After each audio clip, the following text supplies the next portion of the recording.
In the making of stars, times and seasons are very fundamental. In the rising of stars, times and seasons are very vital. For everything under the sun, there is a time and a season for every purpose under heaven. When a farmer misses his planting season, he has to wait for the next one. Unfortunately, you and I don't have the next one. For it's appointed unto man once to die, and after that, judgment. John Dell of the Dell Corporation became president of that corporation at the age of 19. At what age? At the age of 19. He now retired at the age of 40, having built that to a fortune that is of his own class.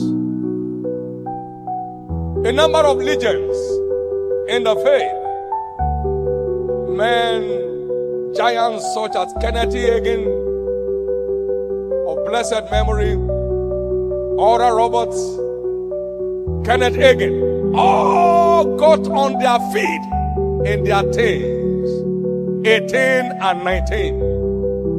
18 and 19. 18 and 19. Has God changed? Most Africans live to make a living. Very few live to make an impact because they are late risers, if they are risers at all. This is so important. So at the age of 19, they should not be pushing you around. Your colleagues are already presidents of corporations in other parts of the world. At the age of 20, they should not be chasing you around. Where are you? Have you slept? Very shortly in your generation, you will find people, 21, who will be president of nations. That's why your packaging must be visionary. You must have a visionary packaging. Billy Graham began his ministry at 20. He's still there. You are getting too old for a star. Get up on your feet and make your moments count. We are in a race. We are not in a fun. The earlier you enlist in the race, the greater the possibility of your stardom. It's not about hanging around. It's about making life count on a visionary platform.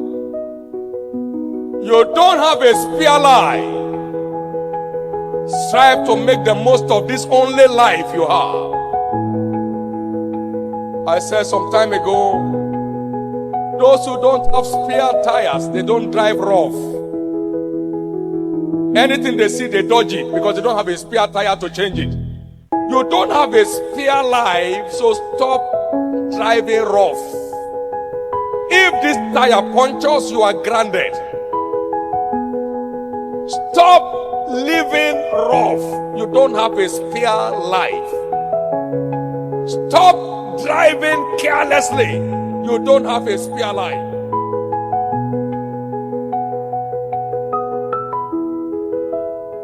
Have you ever met any man which has retired from civil service, for instance, before embarking on professional footballing? That is, he's retired now at the age of 55, and he said, what do you want to do? He said, I want to become a professional footballer. That is past. The season for his stardom in professional football is over. It is impossible for him to be enlisted, talk less of imagine a star. Have you ever met a professor who has just retired from his university and is now out to enlist as a professional athlete to run 100 meters race or run 800 meters race? Is late. The season for enlistment is past. I'd like you to listen very carefully, because Paul the Apostle calls it a race, and he also calls it as it were a wrestling. So fight I, not as one beat in the air or boxing. These are not things you can enlist in after certain season in your life. You are no longer eligible for enlistment after a particular season of your life. There is a season for enlistment. When you miss that season, like an old English adage, once an opportunity once lost can never be what? Regained. An enlistment season once lost can never be regained. Listen to me very carefully. I want to start you from this natural perspective before we go into scriptures. At a particular season in your life, you are no longer considered fit for enlistment in the race. You are no longer considered fit for enlistment in the race of destiny. You just begin to survive. The best you can do is make a living. You can't make an impact. There are multitudes in the world just making a living. There are few making an impact. They are the ones they call stars. This is very important. Almost every celebrity in the race of life got to know where they belong on time, and they stuck there. Almost every celebrity in the race of life knows where they belong on time, and they stuck there. They know where they belong and they stuck there. In the field of sports, no one ever gets up late and become a star. You never find a sports star that got started even at 30. You can see time is running out now. Timely discovery for striking accomplishment.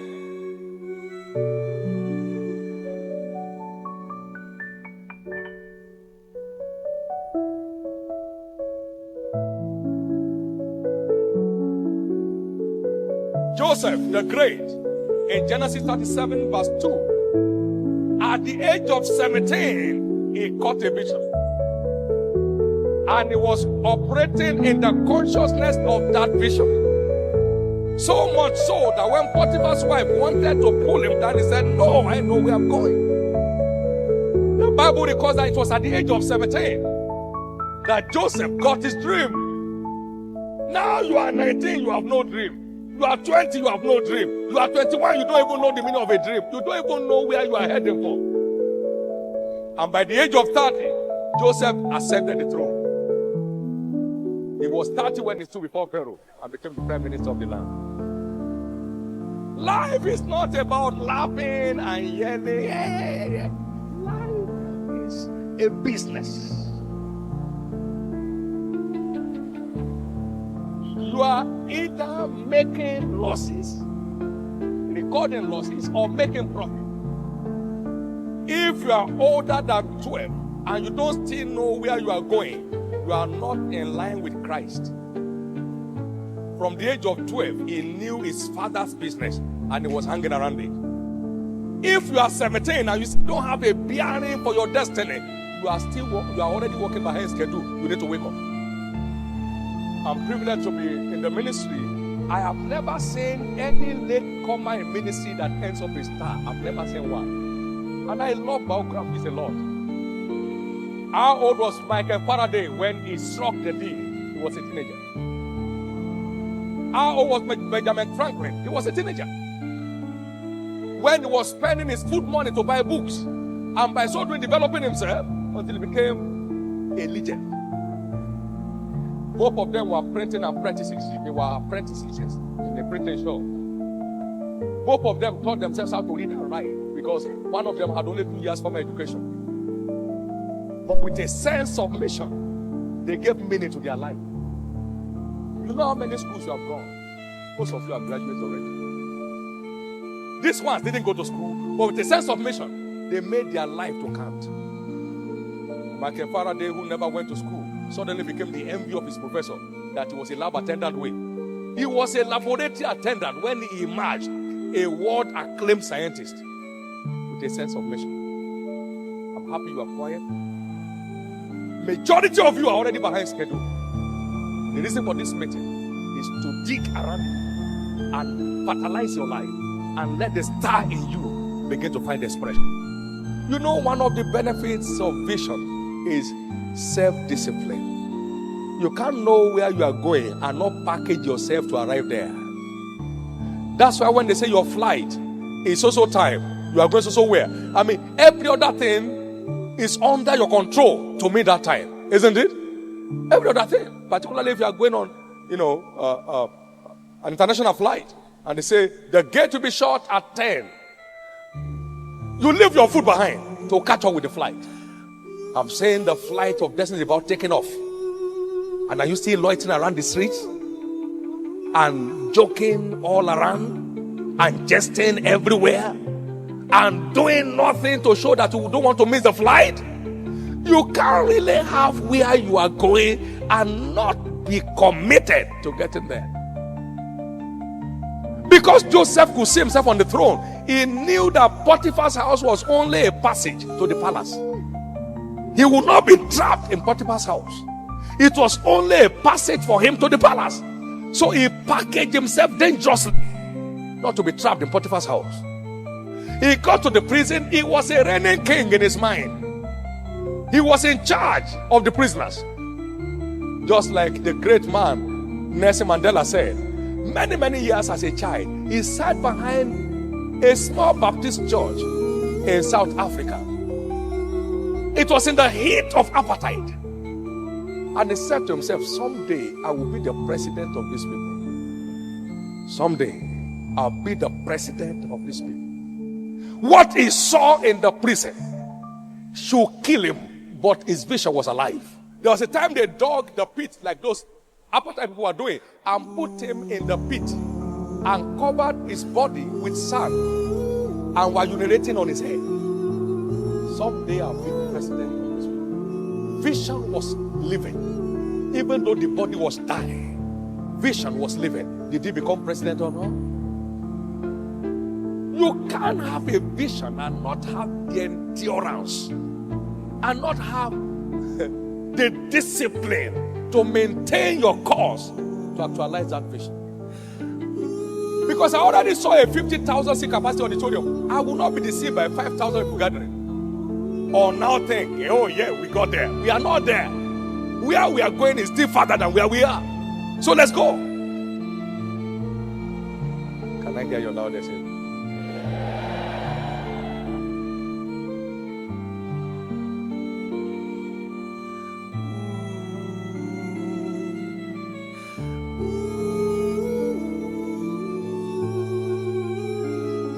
If we must not despise your youth, then live responsibly to make us respect your views.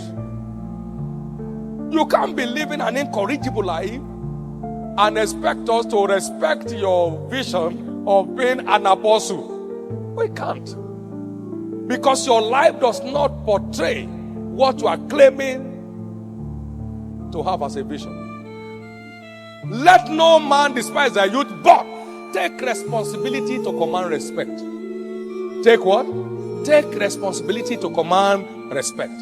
Let no man despise thy youth, but take responsibility to command respect. And verse 13, till I come, give attendance to reading, to exhortations, and to doctrine. That is, equip yourself to match your task. So I'm asking you, therefore, invest your time, your energy, and resources in reading, studying, enlarging your capacity of information and driving the vision that God has given you. This is so important.